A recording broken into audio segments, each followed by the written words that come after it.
नमस्कार. NSP news success. Palghar Mokhada परिसरात एक धक्कादायक घटना घडली आहे. पालघर जिल्ह्यातील मोखाडा तालुक्यातील पोस्टचास येथील जामध्येचापाडा येथे राहणाऱ्या श्री पांडू जना नाडगे यांच्या गायीवर वाघाने हल्ला केला.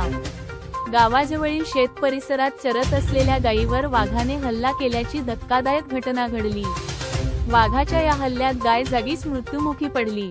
या घटनेमुळे परिसरातील शेतकरी आणि ग्रामस्थांमध्ये भीतीचे वातावरण निर्माण झाले आहे.